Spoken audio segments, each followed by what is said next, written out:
This is not just about gold. This is not just about the economy.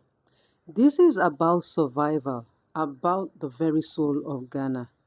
It's about a silent war that is now raging beneath our feet. For decades, Ghana has stood tall as the land of gold, as you would all know. Obuasi, Takwa, Prestia. But now, that very gold that has built this nation, it just might be the same gold that is going to, destroy it. In 2025, the government has declared yet another war on illegal mining. It is promising to end Galamsey once and for all. But let us be honest, we've heard this one too many times. We have been there before.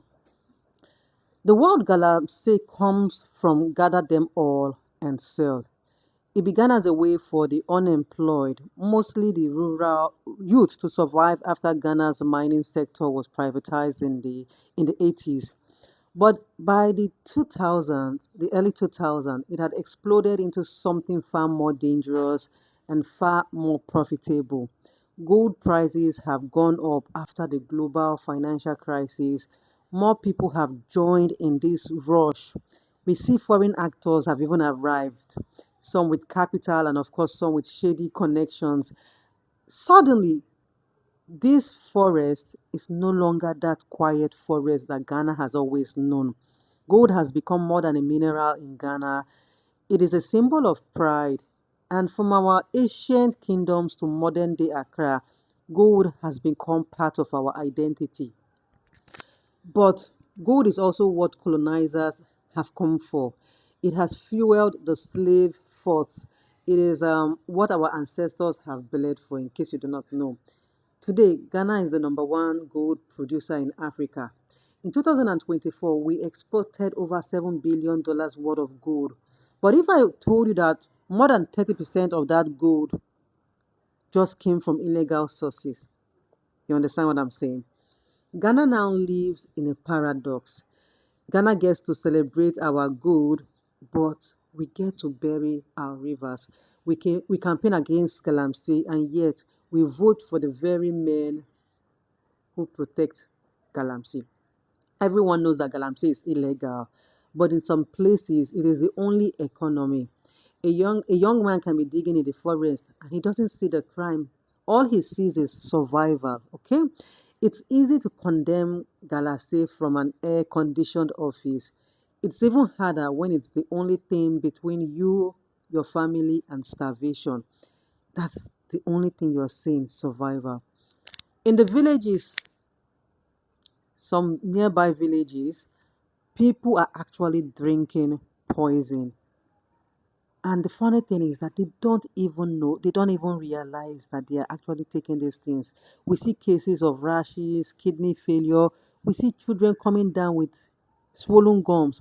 When they are being tested in the hospital, mercury is the one thing that is being noticed or diagnosed. Now, mercury is used to extract gold from the ore. It's in legal mines, it is regulated. But in Galamsey pits, it's poured directly into the rivers. No gloves, no marks, no control. Mercury doesn't disappear. It sinks down, down, down. It travels and climbs the food chain. And once it enters your body, it stays there. It stays in your body. This is not just environmental. This is a biological warfare against our own people. In some mining towns, school ends around 2 p.m. But by 3 p.m., these children are in the pit digging, searching. Across the western, the Ashanti regions, dropouts are rising. Children are pulled from classes, not because they don't have ambition, but because Galamsey is the new money. And of course, they just feel that education might pay someday, but this one, they are getting the money immediately. It's not just gold that is being extracted, it's futures, people's dreams, potentials are being, pulled out. Now, Ghana was once proud to be the world's second largest cocoa producer, but that title is under threat because there's a migration from that into this. Farmlands are being stolen or being bought at a cheaper price, and what was once a green economy is becoming a ghost economy. And when the land can no longer grow, the country has to import. Ghana is now importing tomatoes, onions, even rice. All the lands are lying fertile. They call them gold queens and gutter girls, the women who work the mines. But there's only no royalty here, only risk attached. The women in Galamsey zones, they face the hardest burden. The physical labor, the sexual exploitation, and the pressure to survive. Listen, just listen. Beyond these headlines, beyond the politicians, there are people whose lives are actually collapsing silently. When a nation can no longer protect its children from the economy, when profit silences the cries of the poor, that cannot be termed development. In terms, that is destruction, that is dressed in gold. We see the mud, we see the rivers, we see the devastation, but we rarely ask, where is all this gold going to? Where is it going? The truth is, Galamsey doesn't just end at the pit. It travels, it transforms, and it forms in silence. Illegal gold is quietly moved through the informal networks, small traders, black markets, refiners, foreign buyers. Some of it even ends up in the hands of the licensed exporters who mix illegal gold with legal shipment to clear customs. And here is the twist. Some of that gold ends up in the phones, in jewelries, in bank vaults, maybe, maybe even the wedding ring that you are putting on. So let's, speak the truth. Galamsey actually thrives not because it is hidden, but because it is, protected. So the question is, who protects Galamsey? Let's start with the local big men, the chiefs, landowners who quietly lease their lands for digging. Then the police, soldiers who receive gifts to look the other way. Then we have the DCEs, we have the MPs who collect funding for their campaigns. Sometimes even foreign nationals with deep pockets and deeper connections. The public called her the Galamsey Queen. The government said she was deported. Months later, she was back with fresh equipment. What does this tell you? It tells you that this is a ring. This is a connection thing. The small boys in the pits, they actually take the risk. But the real money is actually made in the offices behind the tinted glasses where there are no mud stains on the shoes, there are no debts on their skin. Each administration has promised to end it. We've heard of the Operation Vanguard, the Operation Halt, hundreds of arrests, bulldozers, fires. But by the next election cycle, these machines, one way or the other, find their way back to the owners. In 2017, mining actually slowed down after the crackdown. By late 2020, election year, it tripled. What happened? Not the laws, not the tools, only the priorities. That was what changed. And until Ghana finds the courage to lift that curtain, every crackdown will just be another performance, and the rivers will keep drying or keep dying. In 2017, for the first time in decades, the Ghanaian government sent boots on the ground. There were soldiers with their guns, there were helicopters. It was actually called the Operation Vanguard.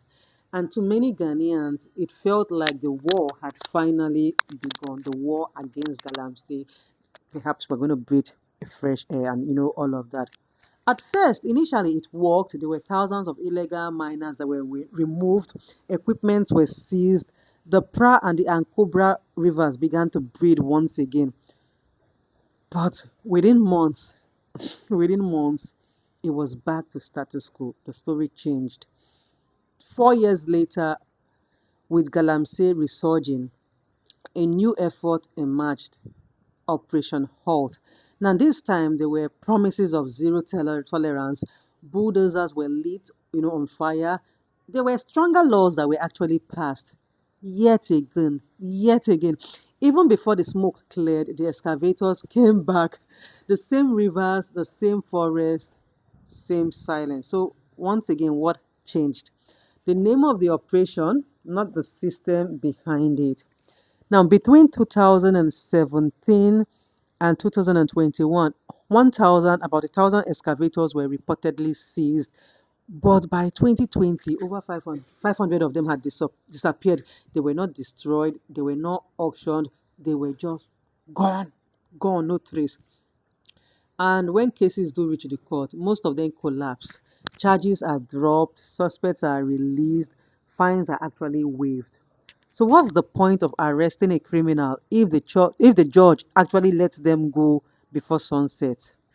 They say we are doing our best, we are doing our best, we are doing our best. But what they don't say is that many of the sponsors of Galamsey fund the very parties that claim to be fighting it. So you can see how this is going like this and like this. So political will dies when campaign money enters the room, and Galamsey money is campaign money. In Ghana, no one wants to lose votes in mining regions. Of course, that's a hot cake. So everyone actually pretends to fight, pretends to arrest, pretends to care. This pretense has a price, and truthfully speaking, we are all paying that price. There was a young man in a casket, 22 years. The pit had actually collapsed during the night shift. There were no compensations, no headlines. You don't hear about such stories. This is not just a failure of policy, it's a failure of vision. A nation that pretends it is solving a problem when in truth it is actually feeding it. So in April 2025, the Ghana government has launched its boldest move yet, a fresh nationwide crackdown on illegal gold mining. But this time, they are not just sending soldiers, they are actually deploying technology, accountability, and maybe for the first time, they are actually, speaking with real teeth. It is called Operation River Shield, and it comes with a message: enough is enough. So, unlike past efforts, this one is digital.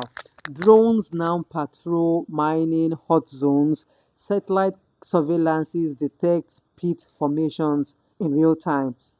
And for the first time, the Forestry Commission is syncing maps with the Ghana Water Company. It is no longer possible to pretend that there's a new site that just appeared. The eyes are watching from the sky. The Minerals Commission has launched a digital gold registry. All licensed small scale miners are now required to scan and, of course, require gold sales on a central platform. Excavators are also being tagged with GPS trackers, and for the first time, seized equipments will be publicly accounted for online. There's going to be serial numbers, location, status, and all of that. So we're not going to be hearing stories of missing excavators. At least that is what the promise is saying. So across mining towns, signs of change are faint, but I mean they are real. Land reclamation programs have begun. Some ex-Galamsey workers are being retrained in, agriculture, masonry, skills acquisition to help them now that they are no longer there. It's early, it's fragile, but there's a flicker of, something, hope that Ghana hasn't seen in years. Accountability. We have seen crackdowns before, we've heard of promises, and we've watched them, dissolve in our very, eyes, dissolved into thin air, and there's always profit. So by this time, maybe just maybe, Ghana is learning. Ghana is actually taking the classes serious so that they can fix the problem from top to down without involving people rooted in the soil. In places where government has failed, the people rose. They did not wait for the soldiers, they did not wait for the politicians. They organized themselves. They have resisted, and of course they have defended what is remaining of their rivers there. We can see that across the Ashanti, the central, and of course the western regions, Local patrol units were born. Villagers who once feared Galamsey, Galamsey workers, now formed watch teams to keep them out. They just gathered themselves to be able to flush these people out of their region. Reclamation is no longer just government work. It's from Damang to Dunkwa. Citizens have taken hoes and shovels, replanting, nursing the land back to life.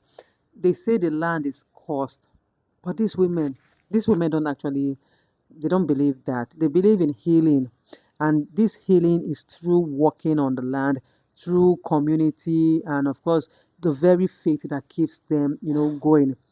Not all resistance comes in uniform. Actually, some come in white cloths, some with libations, other others come with Bibles. Okay, so in many areas, the chiefs have reasserted customary control, outlawing land leasing to miners, and punishing offenders through traditional courts. The church too has become a voice in this fight. They are preaching environmental stewardship, they are teaching creation care, they are reminding Ghanaians that dominion over the earth is also a responsibility. See, this is the responsibility that was given to to take care of the earth. So they are no more celebrities. They don't have power. They are not the celebrities, so they don't have the power or money or bodyguards, but they are the true heroes. They are the real heroes that you and I should look up to. There was a young woman who started a YouTube channel to expose polluted rivers. Another one began a WhatsApp group to tip off soldiers. These are the warriors that you do not see on the news. They are there silently working. They are the ones that are actually turning the tides around, okay? So that when leadership fails, the people must lead. And in a village after village, you can see them actually working. So before we ask how to win, we must ask, what does winning even look like? It is not just about arrest, it's not just about restoring dignity, restoring land, restoring hope. It means winning means a Ghana where young men no longer have to dig poison to eat, where rivers run clear and our cocoa farms are thriving once again. Ghana will be known for what it actually is, where a child can dream of being a teacher, not a pit boss. Of course, we can see our children going back to school, remaining in school. You get it? So the truth is, mining actually isn't the enemy. Ghana has a long, proud history of small scale mining, legal, safe, and of course, it's responsible. Formalizing small scale mining means clear rules, land zoning, environmental protection, and of course, market access. It means turning chaos into craft. And when this is done right, mining can feed families and protect nature. Long before science spoke of pollution, our ancestors protected the rivers through taboos and tradition. Reviving indigenous wisdom means not just protecting the land physically, but spiritually. It means giving the land back its sacredness. You can't actually stop Galamsey by burning machines. You stop it by offering something better. Ghana is not alone in this. In Rwanda, illegal miners were integrated into cooperatives. In Peru, mercury was banned and replaced with eco friendly alternatives. Or in Indonesia, community monitoring apps now track illegal sites in real time. So, if you and I can combine tradition and technology, local wisdom with national will, then perhaps Ghana can win this war. And not just for gold, but for generations that are coming behind. So, if the rivers could actually speak, what would they say? Would they tell of the boys who have been drowned in the pits, of the poison that we have poured in their veins in search of glittering dust? Would they remember the days that ran clear through forests where drummers sang and farmers thrived? Or would they only remember the noise of machines, the silence of leaders, and the screams that were buried beneath the mud? This is not just a story about gold, it is a story about choices. It is a story of choices that you have to make, that I have to make. We can either choose profit over people, or we could choose people first and let the profit follow. And let the profit actually follow dignity. We can pretend or we can act. We can talk or we can even build. We can lose this fight or we can rise. One community, one voice, one river at a time. Ghana has actually declared war on illegal mining, but the war won't be won by the government alone. The the war cannot be won by the government alone. It's going to be won by collaboration between the government, between you, between the youths who actually say no, by the chiefs who draw the line, by the women who actually protect the land, and by the nation that refuses to forget what its rivers once were. So, guys, I'd love to hear what you think about this new war that the government has, declared about Galamsey in Ghana 2025. I'd love to hear your comments down below. And don't forget that you can, subscribe to the channel, turn on your post notification, give this video a thumbs up. And I will see you in another beautiful story where the real talk about Ghana is heard. Thank you and bye.